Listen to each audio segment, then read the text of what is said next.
My name is Vanessa Brewer. I am the Regional Interagency Council Program Administrator. And my co-host is Lee Taylor. Lee is the State Interagency Council Program Administrator, and we work at the Department for Behavioral Health, Developmental, and Intellectual Disabilities. Today's session includes a panel of various system of care partners representing the Administrative Office of the Courts, the Department for Juvenile Justice, and the Kentucky Educational Collaborative for State Agency Children. And they're going to be sharing information with us today on services and supports for Kentucky's justice-involved youth. So here in a second, I'll let them all introduce themselves. But I also wanted to let you know that we have Beth Jordan with us today. Beth is the Children's Mental Health and Recovery Services Program Manager. She works at the Department for Behavioral Health, Developmental, and Intellectual Disabilities, and she has graciously agreed to facilitate our session today. So before I turn it over to Beth and our panelists for introductions, I just wanted to go over a few housekeeping items. So if you have not already, please mute your mics. For today's sessions, we ask that questions be emailed to me or posted in the chat box, and all questions will be compiled and shared with the panelists for post-session responses. Also, this workshop is going to be recorded and posted on the REACTS resources and training channel, and we'll put that link in the chat box in a little bit. A session evaluation will be posted in the chat box as well towards the end of the session. Please take a moment to complete it at that time. And as always, certificates of attendance are available by request. You can email me if you need one of those, and I'll put my email in the chat box a little bit later on. So without further delay, I'm going to go ahead and turn it over to Beth. Good morning. Thanks, Vanessa, and I'm happy to be here with you all today. Vanessa already introduced me, so I won't spend more time on that. But again, to reiterate, today's topic is services and supports for Kentucky's justice-involved youth, which for today's purposes means involvement with the Department for Juvenile Justice as well as the court system. Many of you know this session has been in the works for a long time. The initial request for information on youth with justice involvement came from participant responses on evaluation forms from this monthly REACT Learning Series session, and then rose to the top of the list in a survey that was conducted to prioritize topics for the current year. So thanks for your patience as we identified speakers. The intent for today is twofold. The first is to learn more from our speakers about the array of services and supports that's available to youth who interact with the justice system as they enter into, move through, and transition out of the system. And the second is to hear from the expert panel about the innovative work happening within and across systems to support smooth transitions, again, into, through, and out of care while meeting the needs of the youth involved and their families. So while you're listening, please think about how you, your REACT, your agency can support this work within the system of care. Identify areas for potential partnership. Think about what is needed to reduce recidivism. What trends do you see in your regions, and what are potential areas for growth and or enhancing the current system? As Vanessa mentioned, we won't be taking questions at the end of the training. However, if you do have questions, submit those in the chat or to Vanessa through email, and the team will compile answers and distribute to the group afterwards. So, are our panelists ready to get started? Let's get this party started. How do youth become involved in the juvenile justice system? And I will allow folks to just speak at will, but I will call on you if no one speaks. Well, good morning. My name is Ashley Clark. I'm the Executive Officer for the Department of Family and Juvenile Services at the Administrative Office of the Courts. A lot is encompassed within Family and Juvenile Services. We have within the juvenile justice system, the Court Designated Worker Program. Natalie Hardwick is joining me today. She's the Juvenile Services Manager, so she has direct oversight of the Court Designated Worker Program. But we also have the Citizens Foster Care Review Board related to the child welfare system. And we also provide technical assistance for family courts across the state. I began 16 years ago, boots on the ground as a court designated worker in the 7th Judicial District. And so I've spent my entire career within the juvenile justice system. For a youth to get involved, a complaint is filed with the local court designated workers office. Those complaints can be filed by law enforcement, a victim, a parent, guardian, school system. So an array of folks can actually initiate a complaint with this local, and I'll use an acronym because I'll refer to them a lot as CDWs. We also have CDSs within our division, which are court designated specialists across the state. Once a complaint comes in, if it's a public offense, which is anything you or I could be charged with, disorderly conduct, assault for possession of marijuana, those are public offense cases. Those require a reasonable grounds review by the county attorney in that area. But we also take status offense complaints.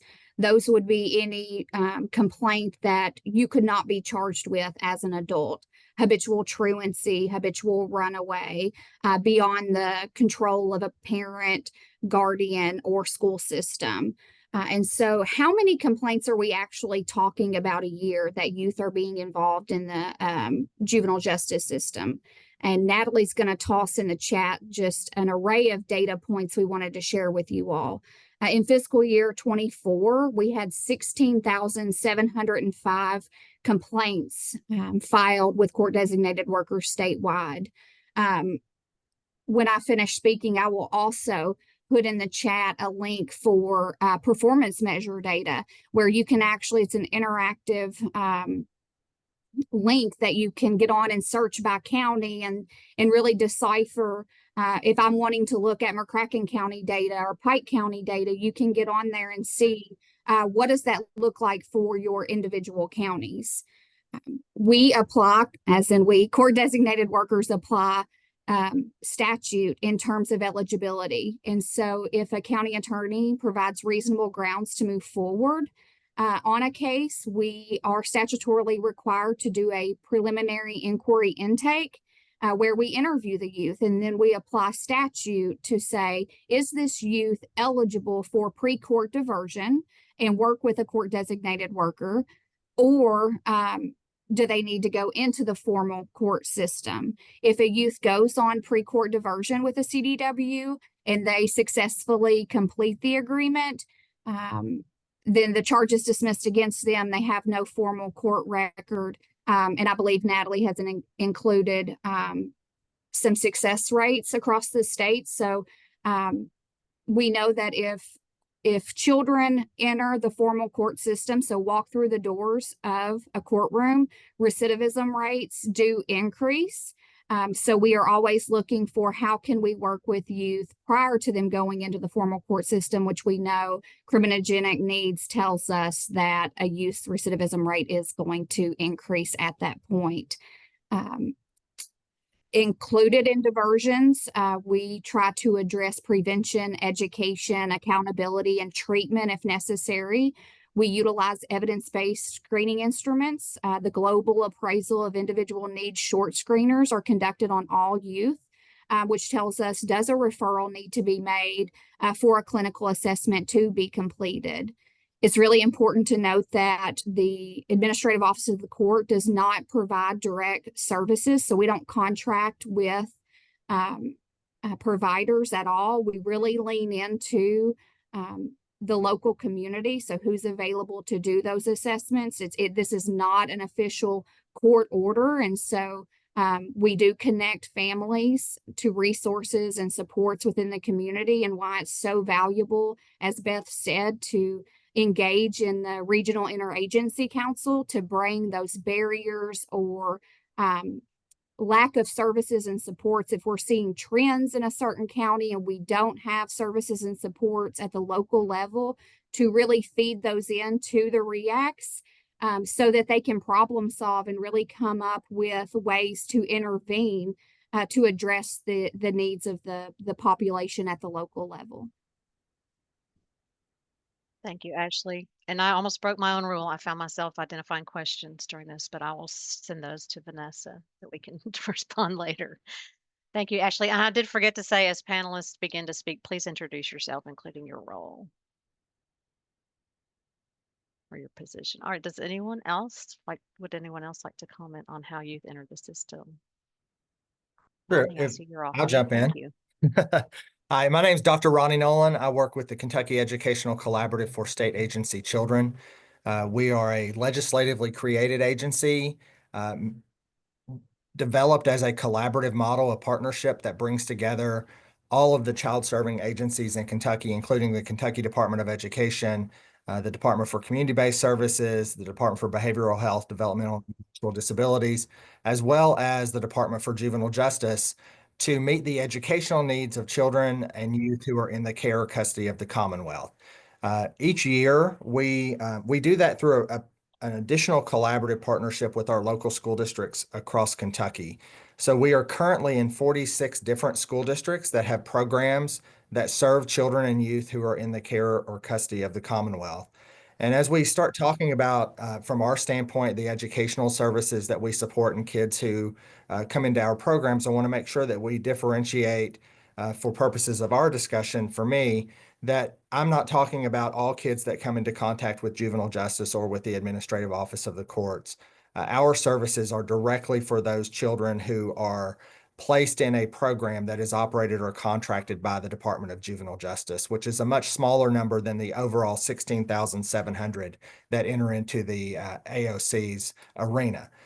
In fact, we have about, if we look at our population within those particular programs that we work with, we have about 1,500 kids who are across Kentucky in all programs that serve children who are in out-of-home care. And those include programs like, in a broader scope, residential treatment centers, group home settings, hospital settings, alcohol and drug treatment programs. And then when we narrow that down to the Department of Juvenile Justice, it includes programs like detention centers, youth development centers, group homes, day treatment programs that are operated by the Department of Juvenile Justice, but also those day treatment programs that are contracted with DJJ and then operated through the local school district. So there's a large array of programs. And when we dig down into those particular areas, we move into that 1,500 kids per day. But if we look at just DJJ within that system, we have about 650 kids who are in these particular educational programs in these settings that I described. That is out of when we look at the overall yearly picture, we have about 7,500 kids who come through the doors of all of those programs. So that means we have a lot of kids who transition frequently within our system, and that creates a lot of opportunities for us to meet their needs, is how I'll say that, because it sometimes is very challenging for us to meet needs when we have such a transient population within our schools. We do have about 305 teachers who are working in those programs to serve those kids, which comes out to about a 5-to-1 ratio, so 5 students per teacher in these programs that we work with. That's a general overall demographic kind of look at who we serve educationally within this particular confines of kids who are involved in the juvenile justice system. But particular what I wanted to talk about in regards to how kids come into the system for us, there's the obvious way through the administrative office of the courts for those kids who are placed into residential settings like detention centers or youth development centers. Those obviously fall under our purview with educational services. But beyond that, the Department of Juvenile Justice also contracts with local school districts to operate an additional 18 programs that are day treatment programs across the Commonwealth. Those are programs where educational services and treatment services happen side by side in a program that is operated by the school district, where all of the employees typically in the school in that program are employees of the school district or contracted through a local mental health provider to provide treatment services to children and youth who are being served there. That includes receiving a traditional 6-hour instructional day, but sometimes part of that instructional day is 2 hours of individual therapy per week and 2 hours of group therapy and 1 hour of individual per week that those students in that community-based program are receiving. And students come into those programs much differently than they come into our residential settings. So I wanted to talk about that just a little bit differently.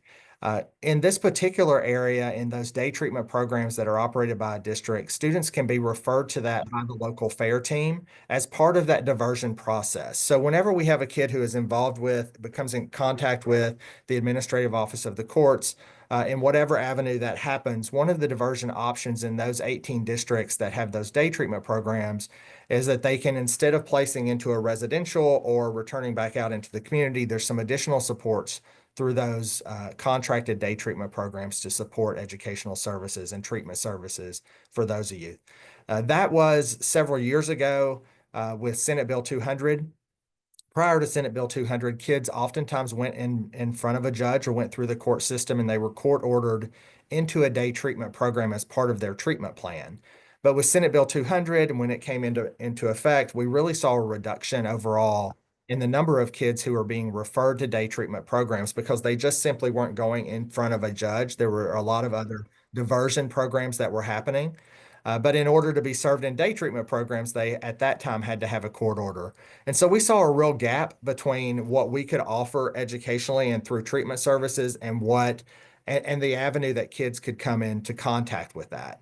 It really was a roadblock that was put up unintentionally, and it was one of those unintended consequences that happened as a result of that legislation. And so we went back a couple of years later. Well, we went back immediately, but a couple of years later, we were successfully able to change the legislation through the General Assembly to allow students who were referred by the FAIR team to receive services in those contracted day treatment programs, which opened those back up to kids who needed those obviously additional community-based supports and treatment by certified professional mental health providers. And so we were really excited about the opportunity to open those back up to those kids who really needed those additional services. And I just wanted to point that out, that that's an additional avenue for children and youth to become involved with the juvenile justice system outside of the court context. Thank you. Thanks, Ronnie. I just learned something. So Ronnie knows, and some of you know, I was involved with KEXAC for many, many years and with standing up some of the mental health day treatment programs. I have been less involved with that recently, so I'm happy to hear about that change around how Senate Bill 200 and having easier and less, I guess, invasive access to day treatment, or less system contact access to get into a day treatment program. So I'm really happy to hear that. Thank you. All right, so we talked about how youth enter the system. I'd like to hear a little bit about what types of services and supports are available to youth who are involved in justice systems. We did hear about day treatment. Good morning. My name's Cassie Dandy. I work for the Department of Juvenile Justice. I can speak to what happens once they go through, the court system and they're either probated or committed to the Department of Juvenile Justice. So at disposition, in adult terms would be sentencing. So once it's decided what's going to happen, if they're probated, then they go under community supervision with the Department of Juvenile Justice in all 120 counties. And so they'll have what's called a JSW, that's a juvenile service worker. And they'll do, sorry, I'm stuttering here. So once they get probated, we do a validated needs and risk and needs assessment that will tell us areas that we need to focus on to remove barriers for success, and areas that we can focus on if they need substance use treatment, if they need mental health treatment, if the family needs resources to remove anything for success. If they're committed, commitment does not equate to placement. So if they're committed to DJJ, then we do the same assessments on them, and then we would do an out-of-home justification to see if they need to go to placement or if they remain in the community under supervision. I feel like I'm talking all over the place and not saying my words right. It's all right. It's Friday. Take your time. It is Friday, and my notes are very small.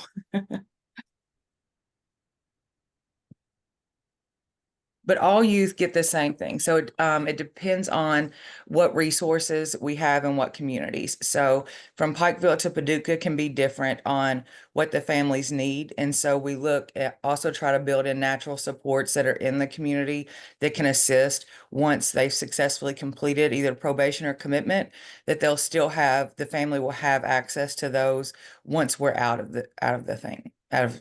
we're not supervising them anymore. Sorry. There we go. All right, I'm done. Thank you, Cassie. And I'll also speak a little bit about that because, we have different roles in the department. So I'm Stacy Williams and I am the branch manager for benefits and human services. And we do a variety of things. We're the jack of all trades branch. And but with that, I am the liaison to Aetna, who is the sole provider of insurance for all committed use. That's the one managed care agency that manages all health insurance needs for both DJJ and DCBS. And I'm going to tell you a little bit about that because many of you may not be familiar with Aetna Sky, the Kentucky Sky program.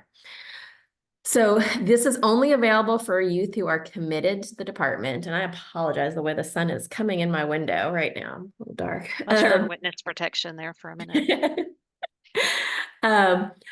But Aetna is, like I said, the single managed care organization for all youth who are committed to DJJ and DCBS for their Medicaid coverage. And with that, they offer intensive case management services for families, and they focus on not only those healthcare needs, but the social determinants of health. So things just that all of us, need to be healthy individuals, like housing, clothes, things like that. They have value added benefits for our committed youth too. So there's things that if a family, it depends on their age, we can make some exceptions, and there's an override process for different things, but depending on youth's age, they may be able to get a cell phone paid for by Aetna. And this is a cell phone that they'll get to keep once services with Aetna are done. They'll have to pay for their own line then, but the actual phone, we all know smartphones these days are very expensive. So they'll at least have that phone. They can also get laptops. There's all sorts of other things, for some youth, many of our youth have lots of trauma history. And so there's a value added benefit about sleeping, because some of our kids, their trauma has happened, unfortunately, during sleeping hours. And they have difficulty sleeping. So they can get noise machines, weighted blankets, essential oils, things like that can help them. Although, with my experiences with Aetna, although the youth's family is not the member, they are very vested and willing to help our families. I use this example a lot. We had a young person who was committed and they were raised by a family member. That family member who was not their parent, their family member did not have resources to buy their own clothes for themselves. And the Aetna care manager said, if you don't have that resource, what are you lacking for this youth? And so they were able to help that relative acquire clothing too. So they're not in it just for to help the one member that's actually theirs. They're trying to help the whole family. That's all I have on Aetna, but I did get some numbers pulled. And so people think that, like Cassie said, kids can be probated to us or committed. And people think that the majority of kids in DJJ are committed. And this is just the youth that we have in the community, a snapshot of a certain day last week, or actually earlier this week. But we had in the community, we had 148 youth that were actually committed to us, but we had 335 youth that were probated to us. So the majority of youth that are in the community are not committed to us. So they will not have that Sky benefit unless they are committed to DCBS as well, or post-adoption. But the majority of the youth we serve are probated. Thank you, Cassie and Stacy. And I'm not going to be able to think of the name of it probably until 5 minutes after this meeting ends. But there's one thing I've heard on those daily Aetna Sky meetings that I love that they offer to youth, especially youth, or it seems like it's often for youth who have autism spectrum disorders or need help scheduling their time. There's a scheduling app or device maybe that they help them use, and that seems to have been really successful. So it's just another one of Yep. those concrete supports that doesn't directly address a mental health, substance use, or physical health challenge, but it really helps our kids be able to structure their days and thrive. So thank you for mentioning that. We probably should have had someone from Sky on here. And I Okay, did want to also quickly mention, sorry about that, we do have mental health services, but unfortunately, our psychologist had a conflict. And so I don't want people to think that we aren't addressing mental health. It's just Cassie nor I can speak to that. Sure, thank you. And I mean, there may be some questions that come up after. Would your psychologist be able to help with crafting some of those answers out to the group? Great. Well, this is Donnie Ray, local resource coordinator, Big Sandy React. I don't know if I'm the only LRC on here, but I'm pretty sure I brought the only youth representative from our React. So she's on board here this morning. Awesome. Hey, Donnie, Donnie? I know you joined us a little bit late. We had asked that if there's any questions or anything that they be submitted in the chat box or to me Oh. by email afterwards. Just for the sake of time. I didn't want to cut you off. I just know that that is Well, something that we well, had that's fine. mentioned at the I very just, beginning for everybody. I was just wanted to mention the mental health offers that we have in the fair team. So Thanks, my bad. Donnie. No, you're fine. Thank you. And thanks for including a youth with you to attend this. That's always an option for folks. We learn a lot from our young people. So, okay. So Beth, if yeah, I'd also like to add some around that great. question of what services and supports are offered, specifically around the education component for, again, as I frame my comments, just keep in mind that I'm talking about those students and those youth and children who are placed into a DJJ care or supervision in one of the programs that are either operated or contracted through the Department of Juvenile Justice, and certainly not the larger umbrella of community-based services that are offered across the Commonwealth. I want to also talk a little bit about what those educational services look like and then why that's important. And I'm going to be referring throughout my comments in this particular section around some data that we collect annually through our annual census of state agency children. And I'll ask either Vanessa, I think Vanessa maybe has that link, if we can drop that again back into the chat. It has a lot more information within this census report than what I'm going to talk about right now. So you may want to take a look at that and kind of scope through, but I'll draw your attention in particular to page 31, which in that report breaks out specifically a department profile of the Department of Juvenile Justice and the educational services offered to those youth who are being served within that system. So you'll be able to follow along and see some additional data there. That's just the DJJ. If you're interested in the larger context of state agency children, including those who are in DCBS, or the Department for Behavioral Health. Those things are also included in that report, so you can look at that data in addition to this. And again, that's all related to educational services. One of the important things I think that we do as a Commonwealth, and I'm going to give credit to the legislature when I can. And so they've done a very good job, I think, legislatively of creating a comprehensive program to meet the educational needs of kids, where they have brought together all of the different child serving agencies in the state and created a collaborative network where they all work together to talk about what issues are facing kids educationally and then what that looks like. So we have a board that is legislatively created that includes, again, the Department of Education, but also DCBS, Behavioral Health, the Department of Juvenile Justice, a local school district superintendent, representatives of the education administrators who work in the programs that serve these youth as well. And they all come together about 5 times a year for board meetings where they talk about this and develop policy related to educational services for these kids. One of the things that when we talk about education that the legislature did was create an extended school calendar for those kids who are involved in the juvenile justice system and being served in these programs. So while a traditional education program at a A1 school, which is what we call those traditional high schools or traditional elementary schools you may see, they have typically 177 days of instruction per year, or the equivalent to that. The legislature has also allowed them to create or to meet those hours of that 177 days in a smaller time frame. So some of them do that by adding additional minutes onto their day. And if you have kids in education in schools across Kentucky, you probably have experienced that. But in our programs, we go to school a minimum of 210 instructional days. So we have 33 additional instructional days per year that our kids are involved in. And we have a smaller classroom ratio. And that in our programs is required to have no more than 10 students in a classroom per teacher.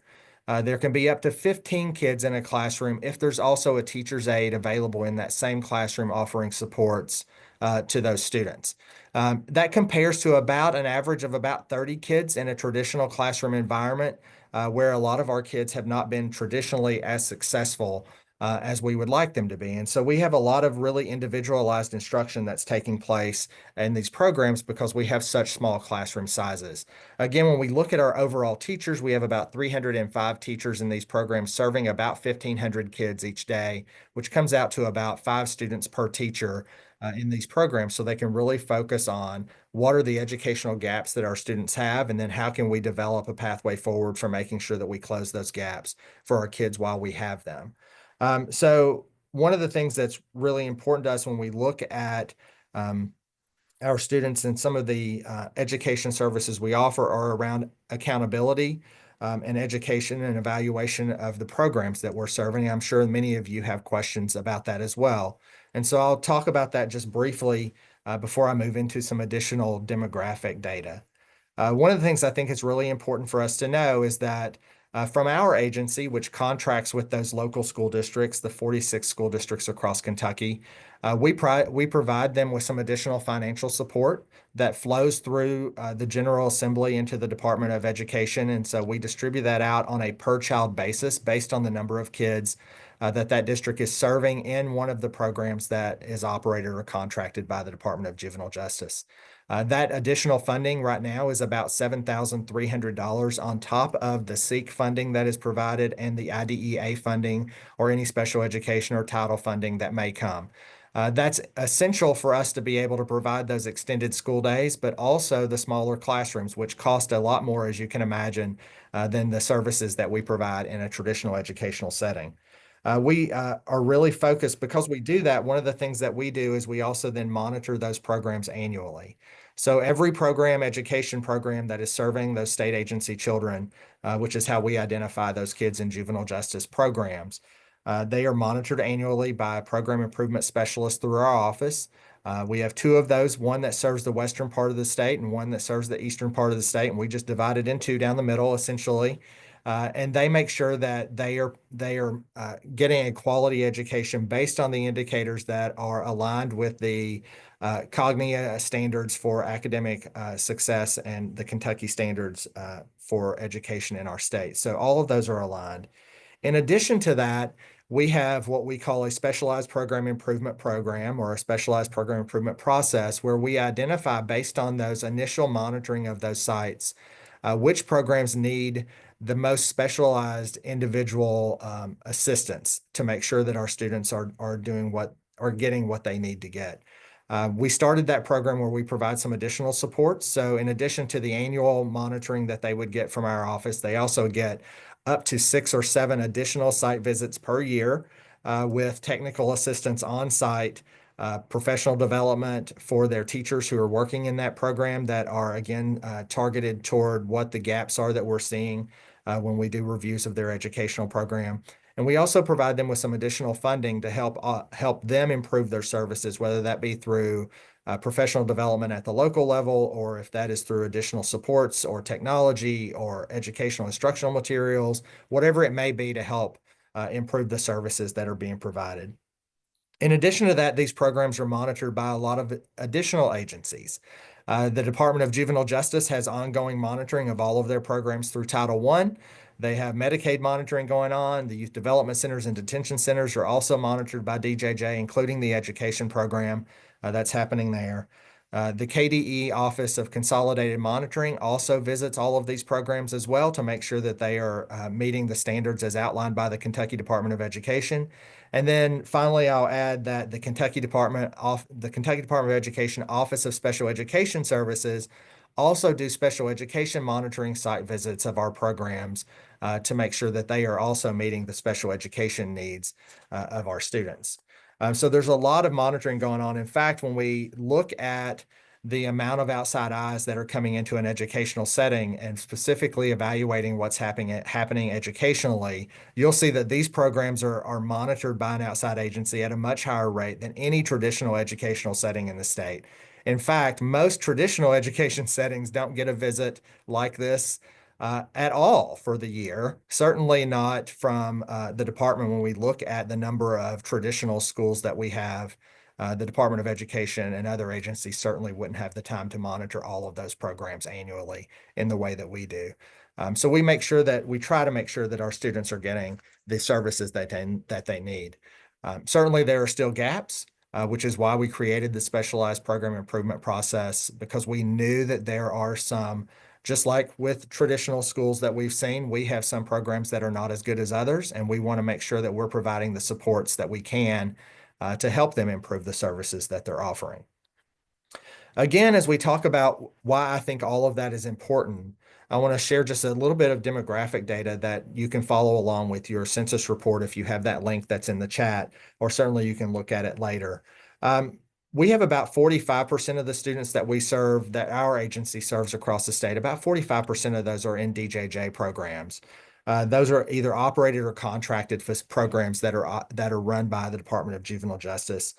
Those DJJ programs are in 36 different school districts across the state, although I think it's important to note that they serve students from every single district across the state. So just because we don't have a program in, say, Greenup County, doesn't mean that we don't have kids from Greenup County in one of those other 36 districts receiving services. And so I want to commend those 36 districts who have really stepped up to provide educational services, not just to the kids who reside within the confines of their district boundaries, but those kids who are state agency, who are placed there by an outside agency. And those districts have stepped up and said, we're going to do what we need to do to make sure our students get the best education possible. When we look at the breakdown within those, about 36% of those students that we serve are in contracted day treatment programs. And those are those programs that I talked about earlier, where FARE teams can refer students and kids into those programs to receive both education and treatment services. Our next highest percentage of students for us are in those detention centers, which is about 27% of our kids. We have 25% who are more in those long-term youth development centers. And the difference between those, just in a general sense, detention centers serve those kids who are pre-adjudicated, meaning that they have traditionally not had their court sentencing or their trial yet. And youth development centers are after kids have been sentenced or students have been sentenced, and then they're placed in those. And that's just a general, there's some caveats within that certainly, but for general broad scopes, that's technically what it looks like.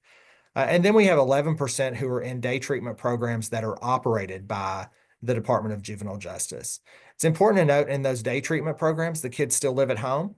They are still primarily either with their parents or with their foster parents or with a caregiver in a home community.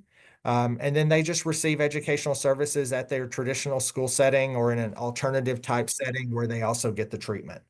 And as we look into those extended days, the importance, I think, of having those 210 days in the smaller classroom settings, I want you guys to be aware that about 33% of students within the Department of Juvenile Justice residential and day treatment programs have an identified educational disability.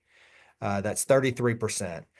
When you compare that to the general population of Kentucky, we have about 16% of students in the general population in education across Kentucky who have an educational disability. So certainly we have a huge disproportionate number of students who end up involved with the justice system who have an identified educational disability. And that impacts the services that they receive educationally. Because of that, I also want you to know that our school districts have really stepped up, and about 63% of the teachers who serve these students in these programs have a certification in special education services so that they can make sure that we're meeting the special education needs of the kids who are placed within our care. When we break down those special education services, the IEP, I also think it's important to note that 42% of all of those kids who have an IEP have an emotional behavior disorder. That's the disability that's been identified. Probably not surprising to many of us that kids who have emotional and behavior disorders may be more justice involved or more inclined to get involved with justice, but they're also more inclined to be placed into those higher level facilities because of the whatever crime that they may have been charged of through the process. The other 30%, which is the next largest percentage of students who have an educational disability, fall under other health impairment, which includes ADD and ADHD, among some others like diabetes and some other things. But those typically don't really impact the students in the way that ADD or ADHD might certainly lead to involvement with juvenile justice. So I think that's important to note. Why we have those extended school days and why we have smaller classroom settings is really to meet those very unique and often challenging educational needs of students who come involved with the juvenile justice system. Beyond that, you'll see in the census report data that we have that if we looked at our overall DJJ population, we have about 60% of students who are in DJJ are identified as white, and about 25% of them are identified as Black or African American. But when we compare that and we look into those higher level services, which are those youth development centers and detention centers, excluding those that are community-based, those homes, we really then see the Black or African American percentage in those jump to 35.4%. Which again, I want to make sure that we know that that's compared to about a 10% overall representation in the general population of Kentucky schools. So we're looking at huge disproportionality within both race as well as the IEPs, and certainly even with gender, about 73% of the students who are in DJJ residential programs are male students. So we have a lot of disproportionality that's happening within our system. And so when we look at educationally, what we need to do with that, we're trying our very best to meet the needs that each of our kid has through developing and delivering individualized instruction that's based on an individual plan of instruction that every kid that comes into our programs has, so that we can make sure that we look at what their transcripts say that they need to move toward graduation and how we can help them get there. The other thing that I'll just share with you is that there are some significant academic gaps that our students bring to us when they come into these programs that I think would be interesting to many of you. The federal Title I report, which looks at the Department of Juvenile Justice Title I programs, and that's a federal report that's available that you can find just by searching the federal Title I within Google. You'll see that when our students come in, we are required to do a pre-assessment and academic assessment when students come into one of our programs. We also do a post-assessment if a student is there for 90 days. So we look at that, and our pre-assessments are telling us that 82% of kids who become involved in one of our juvenile justice facilities are below grade level in math upon enrollment. That's 82%. 79% are below grade level in reading when they come in. You'll see within that data that about 73% of our kids that are in these facilities or in these programs are ages 15, 16, and 17, but the majority of our kids are in ninth grade, which you can see just based on that the most of our kids are 16, 17, but our highest grade levels are ninth grade. You can see that there's some significant academic gaps that's taking place. And again, that's important for us to have those smaller class sizes and that extended calendar to help catch those kids up. And we do that through a blended learning approach where we do both technology-based instruction as well as teacher-led instruction and whole group instruction. All of that done by certified teachers as well. There are no non-certified teachers within our programs. But when we look at that pre-data, I want you to also follow that up with some post-data. So when we do our post-assessment of our students, we're really proud that kids who are with us in these facilities for 90 days, 59% of those students grow a full grade level or more in math within those 90 days. I think that's really significant And I don't think, keep in mind that a full grade level of growth is traditionally what we align with a school year. So we're asking traditional kids to improve a grade level every school year. And in our programs, because of that individualized approach, 59% grow a full grade level or more in math. And we have 53.5% of those students who grow a full grade level or more in reading during that same 90-day period. So there's some pretty significant growth that's taking place as a result of the interventions that our teachers are doing in our programs. And certainly I share all of that and the pride that we take in the services that we provide. And I compare that also with when we look at our graduation rates, for example, Kentucky's graduation rates for foster youth, which include this population, and that's the only data I have. It comes from the Kentucky School Report Card. When we compare that to the national data, we're 42.5% higher in our graduation rate than the national average. Those are some really great things to celebrate. But we also know we have a lot of work that we still need to do because there are significant gaps that we're identifying with our students and with the services that we provide. So we know that we have to continually improve what we're doing, and we're trying to do that. But it is a challenge with ever-changing populations. So we do have some room to celebrate in addition to some areas where we can continue to grow. And I wanted to share that around some of those educational supports because I don't think we really fully understand all of the different variety of services that are taking place within these particular programs. Thank you. Thank you, Ronnie. Now I went As- on way too long. I'm sorry. Well, I could pontificate about many of the points you brought up, so I'll try to contain this just to a few comments. So first of all, I do want to point out, you mentioned individuals who meet criteria for having an emotional behavioral disorder and then also other health impairment. I appreciate that you included that there are some behavioral health diagnoses included in other health impairment because probably no surprise to anyone, the Department of Education's definition of emotional and behavioral disability does not align with our department's definition of having an emotional disability or a severe emotional disability, when neither align with their national definition counterpart. So a lot of kids that do have behavioral health challenges end up with a label, for lack of a better term, of other health impairment. So thanks for mentioning that. Also, I think you debunked at least one myth, and it might be an old myth, but we hear people frequently say that, oh, it's the alternative school or the day treatment program. They probably sent the coach or the teacher who's about to get fired, or, it's someone who doesn't have a heart and isn't the higher quality that we would want serving our population of kids. And I love that you have all certified teachers and all that monitoring. I'm sure it's onerous on the programs, but we're hearing you're sharing what those outcomes are, and I'm hearing a lot of positive outcomes, especially right now. Thanks for sharing that we have such a high rate of youth graduating from foster care in your programs, because if you haven't noticed, DCBS is in the news again. And unfortunately, we do hear the negative things that are happening. We can't ignore those, but I think it's really important to focus on the positive as well. And then the last thing I'll comment on for now is thanks for mentioning the disproportionalities and disparities and identifying those in your programs, and those aren't starting in your programs. Those are coming in from the community and all of our agencies.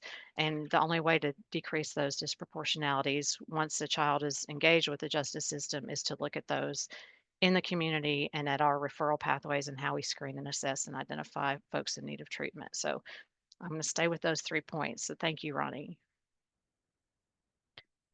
So we've heard about how youth enter the justice system, services and supports available. So as promised, we're now going to move into what happens when they exit treatment or exit a program, justice involved program, and transition back into the community.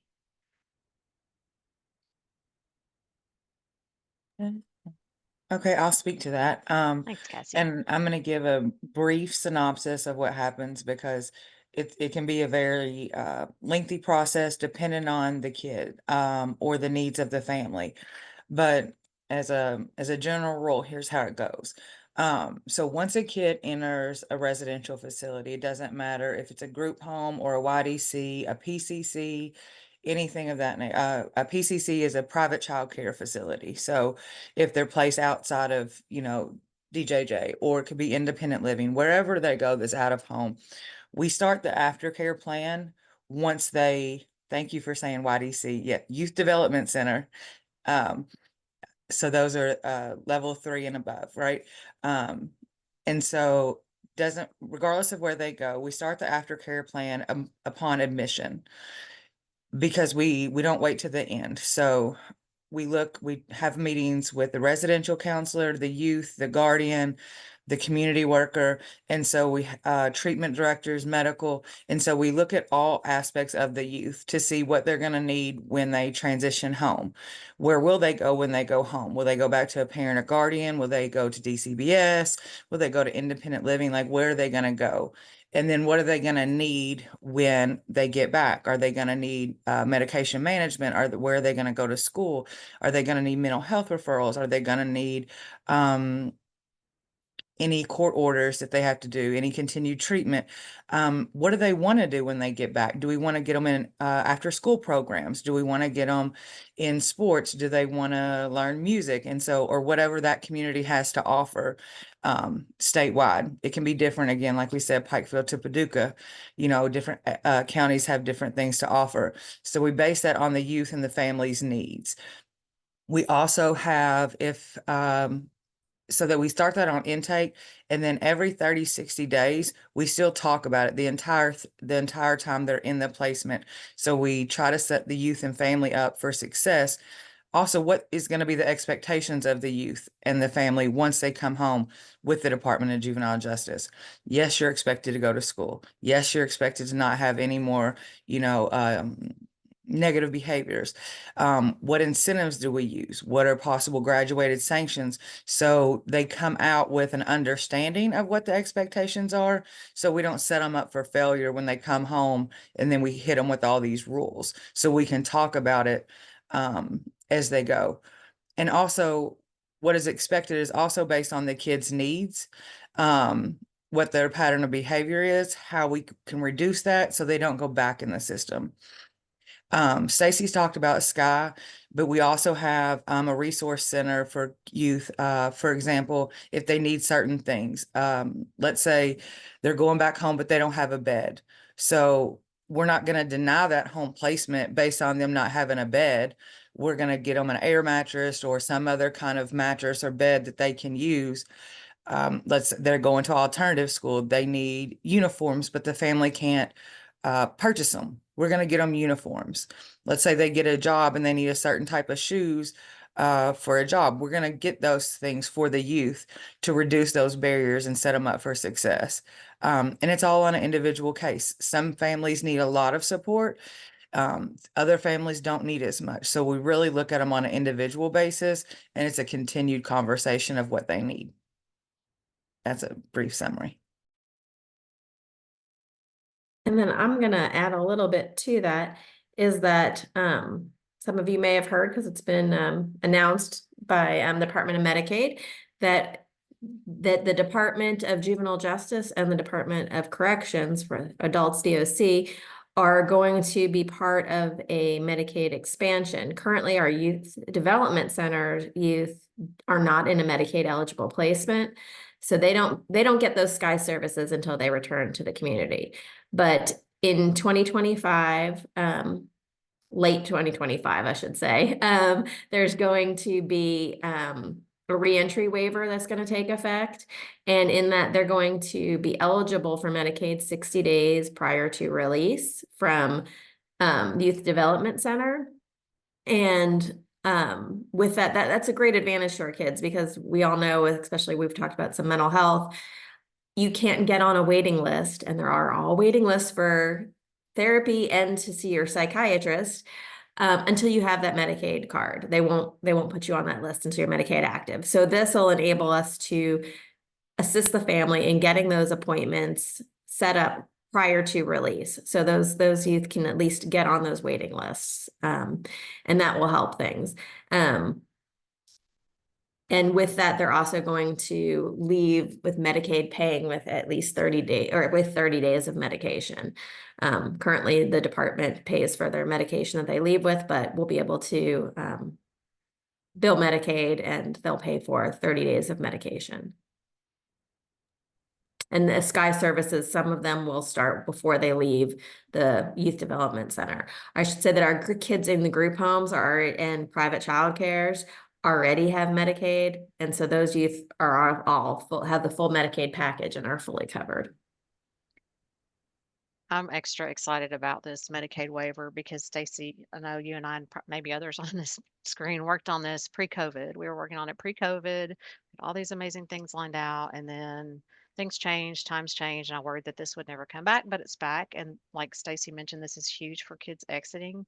In the past, if they got their 30 days when they left the placement, and then they can't get into a community-based behavioral health provider for 90 days and they're out of meds, that that can cause a lot of complications that may result in returning to a higher level placement or may not. But it's a huge thing for our kids and adults too, on the adult side of things. I do want to really say thank you to Cassie for stating specifically that you all really work towards a youth and the family exiting with an understanding of expectations. I think that's another thing that's going to only support their success when they get back in the community. Much different than, the assumption that we don't know what's going to happen until we get out and then we get in trouble because we didn't know. So that's great. And also looking at the family's wants and needs. So wanted to emphasize those couple of points. Miss Jordan, Yes. and this is Tyra Robertson. I work with the Department of Juvenile Justice, and I am a district supervisor in the community in the far west. We're located here in Paducah. I'm over the far 8 west counties. I just wanted to add to what Miss Dandy and Miss Williams had said. When our youth are in placement and they're committed to us and they come home, we're also working with those families because we want to put things in place. As Miss Dandy said, that aftercare plan starts when they go in treatment. And we're also working with the parents to get those things set up, to get those things in place for what this child is going to need when they return home or to whomever they go home to. And to make sure that we can, whether it's a referral back to the counseling center that they attended previously, whether it is a referral to our own internal DJJ mental health clinicians to get those things started. We try to make contact with the school to say, so-and-so is going back to school. Where are they going to be placed? So that's part of the plan. And it's so important.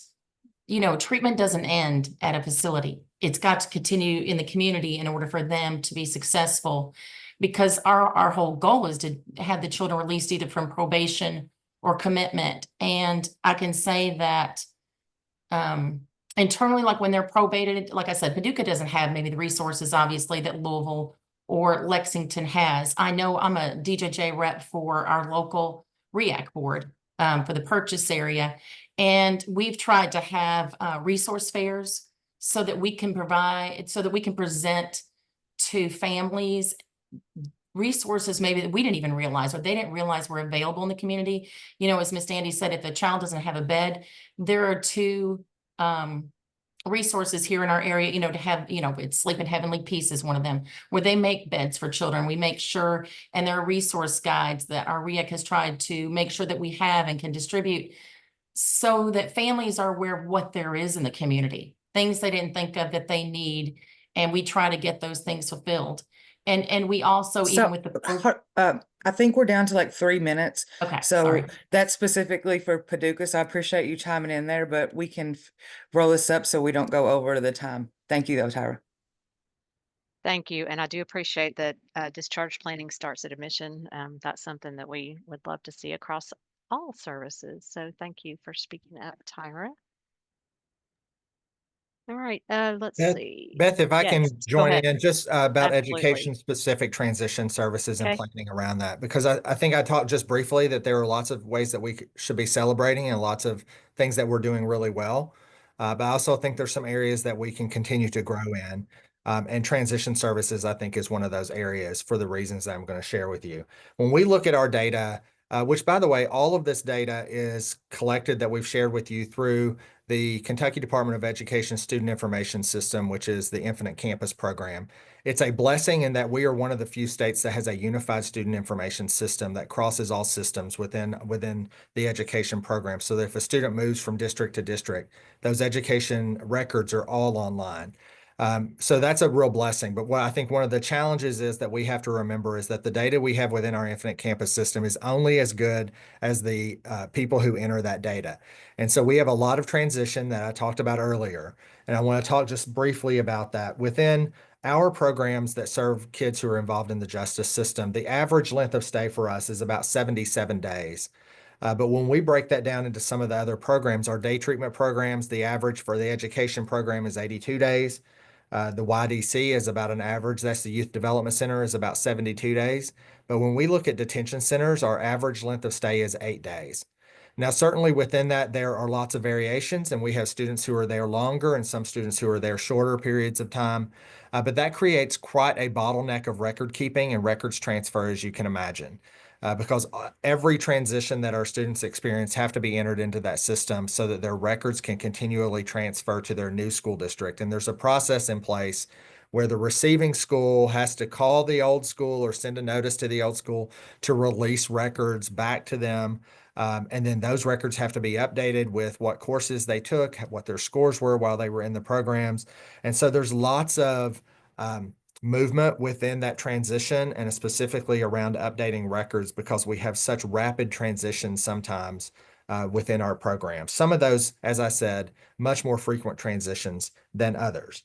But I think that certainly comes into an area where we can continue to grow because we need to make sure that we have those records updated as soon as possible for our kids.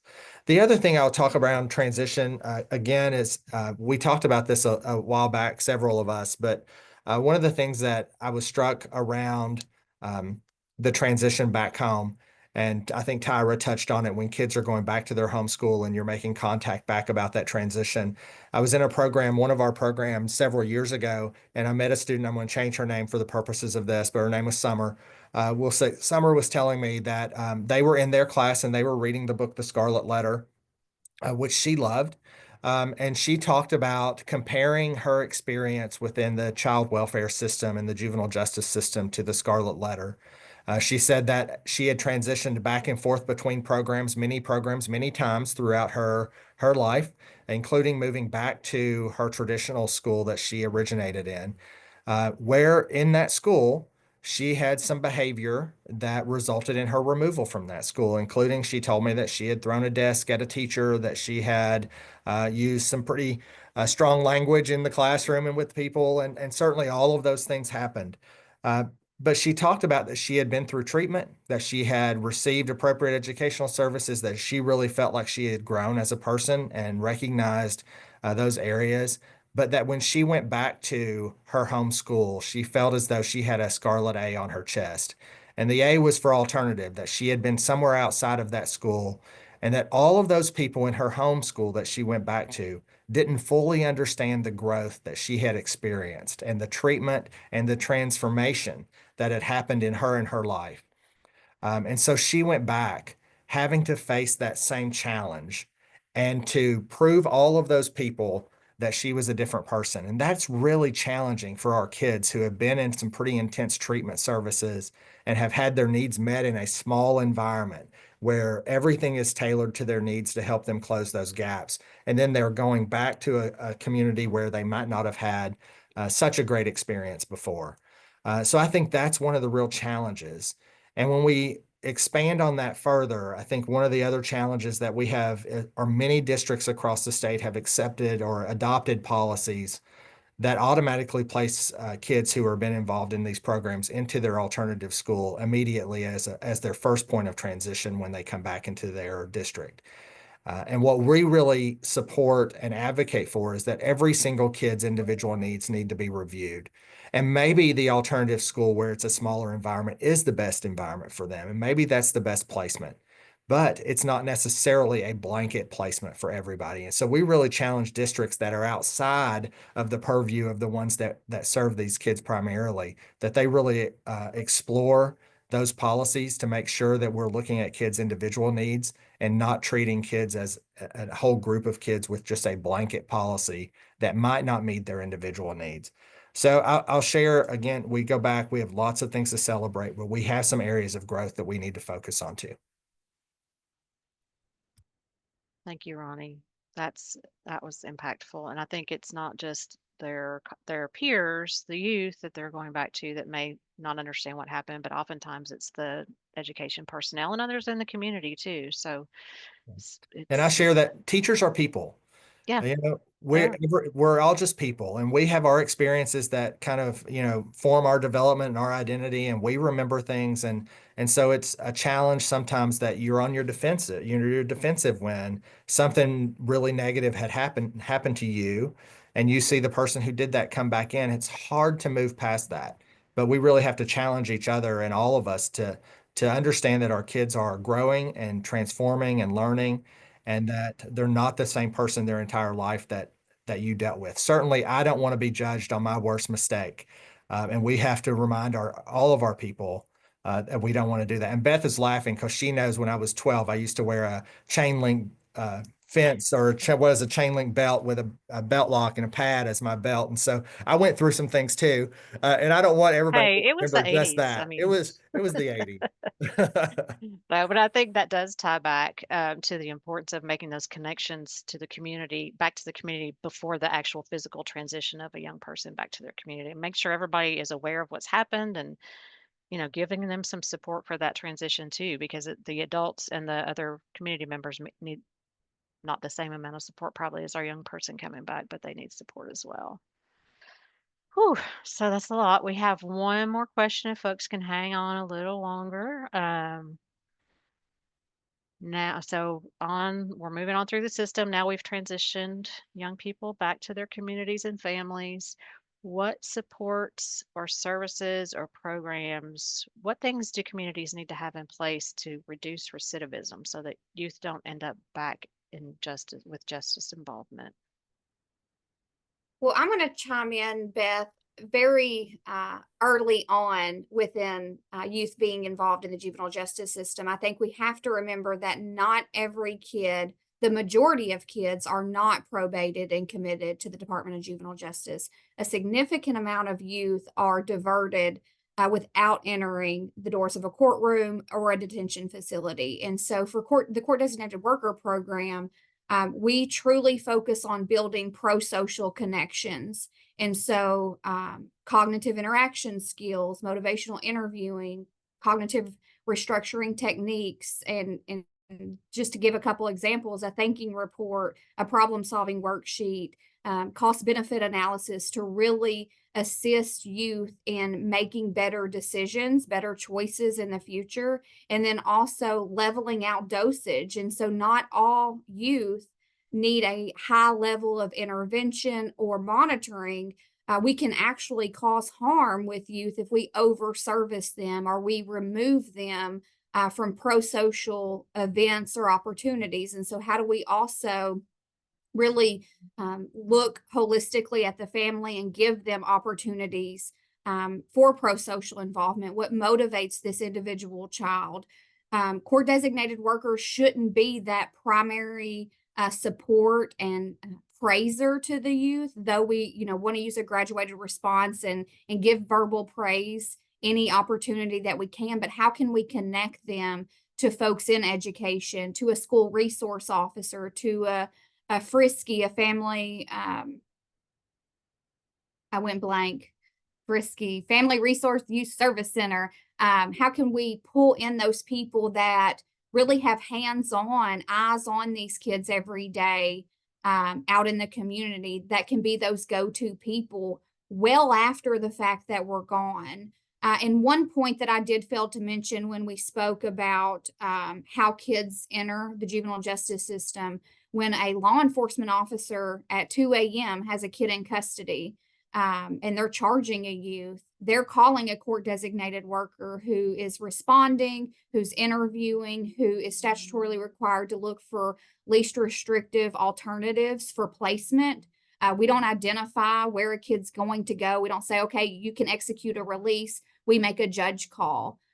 Commissioner White with the Department of Juvenile Justice has been very supportive of establishing alternatives to detention. So anytime we're out in a custody situation, we're calling the detention alternative coordinators to see, are there placement options available that are being funded and contracted through the Department of Juvenile Justice, which really does in the long run reduce recidivism, because we know also, out of home care is a predictor of future recidivism. And so I do want to give a big shout out, both, Ronnie gave a shout out to legislatures. I do as well. Senate Bill 162 a few sessions ago allocated funds for diversion programs. And so the Department of Juvenile Justice has really partnered with us and the State Interagency Council to really develop evidence-based programs, and it not be a funding issue to get those programs in homes to really service those youth without going into the formal court system. In the 2023 legislative session, House Bill 3 passed. There was a delayed action with mandatory detention. And so we presented, the Administrative Office of the Courts presented to the legislature last session as this new mandatory detention was going into effect July 1 of this year, and really highlighting the fact that we're predicting an additional 450 kids potentially being detained in a secure facility with the Department of Juvenile Justice, because law enforcement can oftentimes execute a release, and it could be for a variety of factors. It could be IQ, it could be the kid, they don't feel like the kid is a danger at the time, or a prevention plan has been put into place. Just a few examples, but I did want Natalie to be able to highlight mandatory detention and what we have seen since July 1st of the population of youth that we're serving in custody situations being securely detained. Hello, I'm Natalie Hardwick. I am the Juvenile Services Manager. I oversee, like Ashley said earlier, the Court Designated Worker Program. So yeah, Senate Bill 200, or Senate Bill, House Bill 3 from 2023 did have that piece that went into effect, like Ashley said, in July of this year. So we have seen some impact to our program on that. So since July 1st, there have been 260 complaints that have met criteria for mandatory detention. And I can also, Ashley can put this data into the chat. And this includes complaints that have met criteria. Of those 260 complaints, just half were detained at intake. Law enforcement did not seek detention in 113 of these complaint situations. And so of those 260, we had 51 that were robbery first, 28 that were wanton endangerment first, which is discharge of a firearm, sex abuse first, a victim under 12, 28, and rape first, we had 17 of those, and strangulation first, non-domestic violence, we had 12. So and Ashley, I do think it's important to note that what we were anticipating to see is the youth are going to be younger. And so typically, as you saw earlier, when we began, most youth are charged 15, 16 years old. And what we are anticipating is really seeing a younger population entering the doors of secure detention at the age of 13, 14. So that's a really big difference in when we're giving services and supports to youth, looking at the age of the, I hate to say offender, but the age of the youth that's coming into the doors, and then how they're housed in secure detention. Those are some big developmental differences. Thanks for that information. And also thanks for the shout outs to the preventive, or at least upstream work that both AOC and the Family Resource and Youth Services Centers do. They're an amazing partner, and they fill in a lot of gaps that our agencies aren't able to for whatever reason.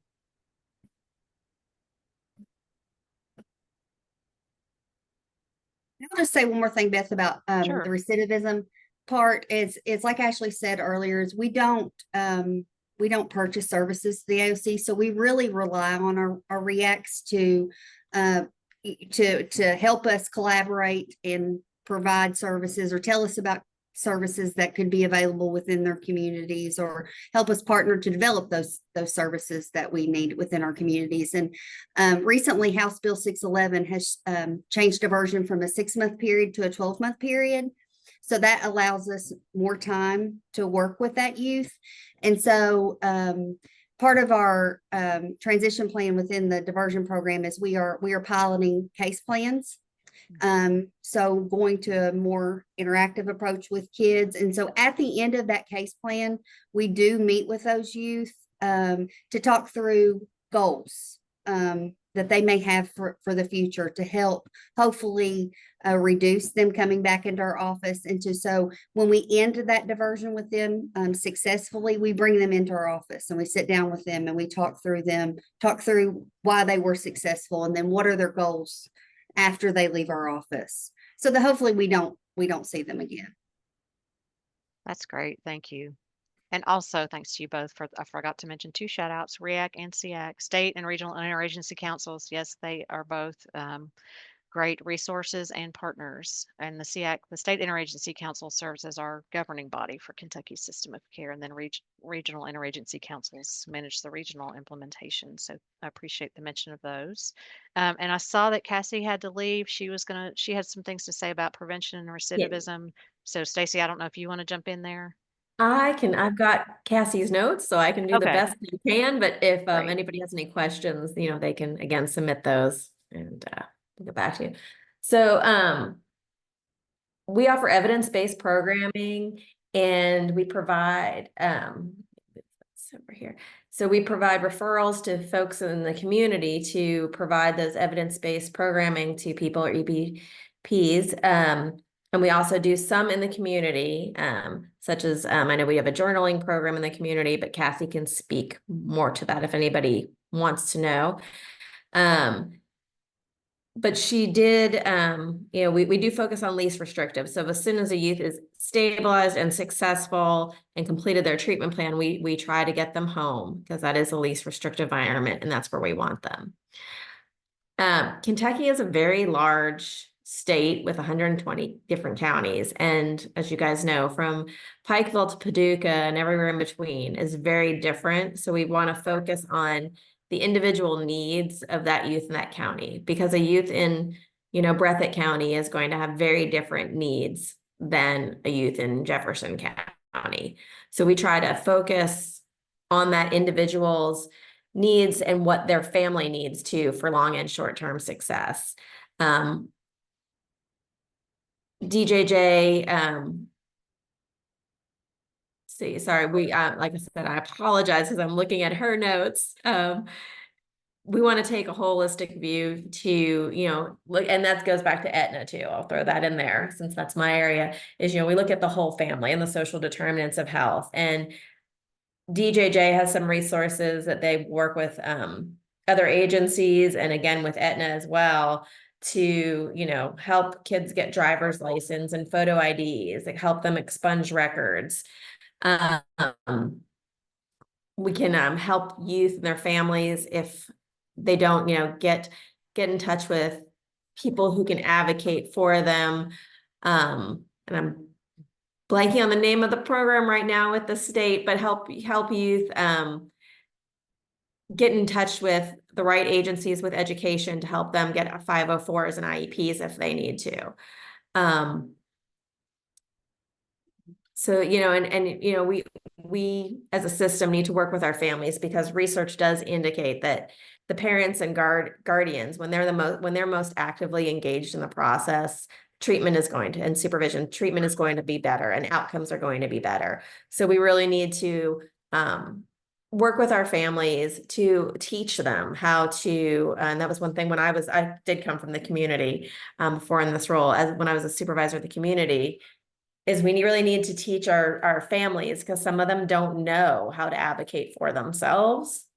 And so our DJJ workers really need to be role models and help assist them and show the families how to do that if they don't. Some of our families are wonderful at it. I don't want to say all of them. Some of them are wonderful and know who to go for what services, but some of our families do struggle.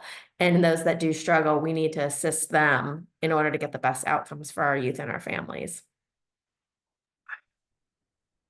Thanks for mentioning that, Stacy. And we also have data that show that at least on the DCBS side for kids in custody, which means their parents' parental rights have been terminated. When they exit care, they often still go back to their birth families or a foster family that they were close to. So it's really important that we engage them throughout the process. We don't get to decide anymore where the best place is for them once they age out. And so it's important to identify their natural and community supports. And nice mention of families and youth learning to advocate for themselves. We do have a couple folks on here from the Kentucky Partnership for Families and Children, and that's one agency that can assist with that.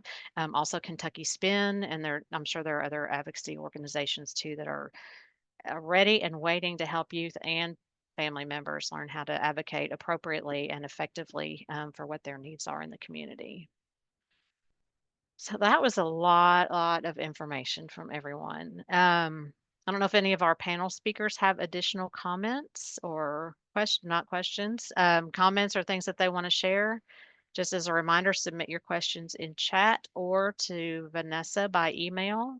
She's Vanessa. I think everybody has her email address, but it's vanessa.brewer@ky.gov. Also, if you're a member of the audience and you have resources you'd like us to share out, send those to Vanessa too, related to this topic. We're happy to do that. Oh, Vanessa C. Brewer, that's right. Thank you.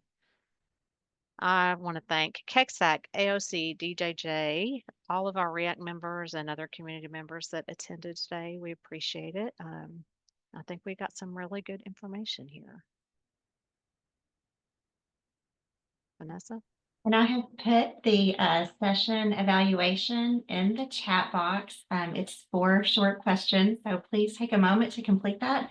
And I will also include it in a follow-up email that will go out later today. Again, a huge thank you to Beth and our panelists for spending time with us this morning. It was a lot of great information. As a reminder, a recording of this session is going to be available in the coming days on the REACT Resources and Training channel. And so I'm going to put that in the chat box here in just a second as well. And I'll put it in the follow-up email. Also, just to let you guys know, our next REACT Learning Series session is scheduled for December the 6th. The session title is A Step-by-Step Guide for Using Social Media to Promote System of Care Efforts. That is going to be presented by Levi House. Levi is our communication specialist with the Department for Behavioral Health, Developmental, and Intellectual Disabilities. So again, thank you guys for coming. And I'm going to stick that. Let's see. I think Lee, you've put it in the chat box earlier today, the REACT YouTube channel. So I'll tell you what, I'll just send it in a follow-up email so we can go ahead and let everybody go. But thanks for being here today. It's great to see you guys. Have a great weekend.